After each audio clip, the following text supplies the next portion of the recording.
Good morning, good afternoon, or good evening, everybody. This is Mr. P signing in, doing your guided notes for section 11.1, circumference and arc length. Let's go ahead and take a look at this. So the circumference is the distance around a circle. Remember that from 7th grade.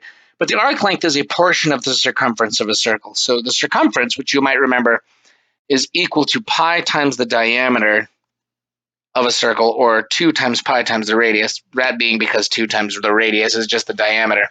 That's the whole distance around a circle. So an arc length is just a portion of it. This is sort of where it comes from, but I want you to think of it like this. The arc length is, there's a little typo on mine. I don't know if it's on yours. If so, you can just go ahead and fill that in with an R. The arc length of AB is how many degrees out of the 360 the arc is multiplied by the whole circumference. That makes sense. Because if it was, say, I don't know, that kind of looks like a 90-degree angle, doesn't it? If it was 90 degrees, 90 over 360 reduces down to 1/4. So this represents 1/4 of the whole circumference of a circle. And so it makes sense that you would just take the circumference and multiply it by 1/4. We'll look at some examples of that in a minute. Formula for circumference, there's a few ways to think of it, but one way that we'll look at here is consider the regular polygon inscribed inside a circle. As the number of sides increases, the polygon approximates to the circle, and the ratio of the perimeter of the polygon to its diameter approaches pi, which is about 3.14159265455. For all circles, the ratio to the circumference c to the diameter d is the same. This is where that circumference equals pi times diameter actually comes from, by the way. This is true of all circles. The circumference divided by the diameter is pi. If you solve that for c, it gets you that the circumference is equal to pi times diameter. You multiply both sides by the diameter. And because the diameter is twice the radius, you can also write that as 2 pi r. So let's use the formula to find the circumference. So if the diameter of a circle with a circumference of 10 inches, well, so remember, the circumference divided by the diameter is always pi. So if we don't know the diameter, but we know that the circumference is 10, 10 divided by the diameter equals pi. You can multiply both sides by d, which means 10 equals pi times diameter. Now that could have also come about because you know that the circumference equals pi times the diameter. And so then we can divide both sides by pi. That's a weird looking pi, which means that the diameter is exactly 10 over pi inches, which if you take your calculator and do 10 divided by pi, and I like to use my pi button, you can do 3.14 if you want, you're going to get something close to 3.813. 3.813 inches across is that circle. The circumference of a circle with a radius of 3 centimeters, so that's the one where it might be helpful to think of the circumference as 2 times pi times the radius, which in this case, since the radius is 3, the circumference equals 2 times pi times 3. 2 times 3 is 6, so that's 6 pi centimeters.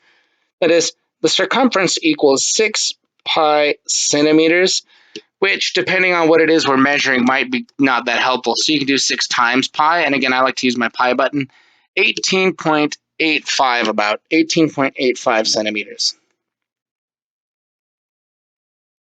Okay? The radius of a circle with a circumference of 8 feet, so again, you might think of it as the circumference 8 is equal to 2 times pi times the radius. Divide both sides by 2 pi, if you please. 8 divided by 2 is 4, so the radius is 4 over pi, which again, might not be that helpful of a thing. 4 divided by pi is about 1.273 feet, so 1.273 feet. And finally, the circumference of a circle with a diameter of 2.4 meters. You can think of the circumference as equal to pi times diameter, which in this case is pi times 2.4. So the circumference is 2.4 pi meters, which again, not that helpful if you're asking like at a home goods store, hey, can I get 2.4 pi meters of fencing, they're going to look at you funny unless I'm working there for some reason, in which case I'll be like, why, absolutely. I'd be happy to give you approximately 7.54. Yes, 7.54 centimeters or 54 meters of fencing. Using arc length to find measures. So find the arc length of AC. So first, let's find the circumference of this whole circle. The radius is 3, and the circumference equals 2 times pi times the radius, which is 3, which is 6 pi. And you want to know what? I'm going to leave that as exact for right now. 6 pi inches. But this isn't the whole circumference. It's only 70 out of 360 degrees, which, by the way, reduces to 736.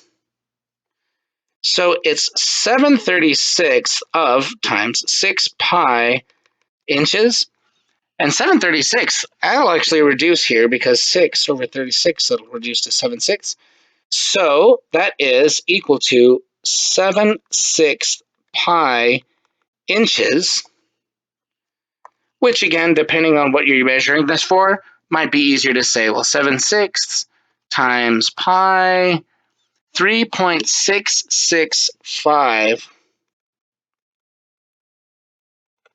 inches. That's what I would say. 7/6 pi exactly, and about 3.665. Okay, find the arc length of AB. That's this right here. And that's 30 degrees.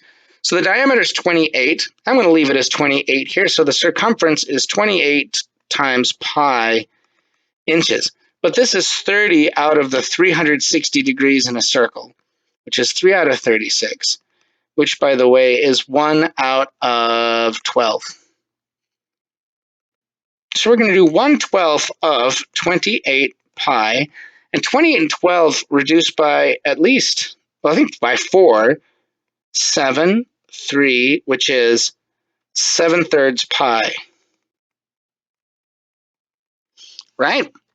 Well, 7/3 reduces, so that's 2.3 repeating, and 28/12, hopefully you're the same thing, 2.3 repeating. 7/3 pi feet, which again might not be that helpful depending on what you're using it for. 7/3 times the pi, about 7.33 feet is that length right there. Why? Because it's 30 degrees out of 360 for the whole circumference right here.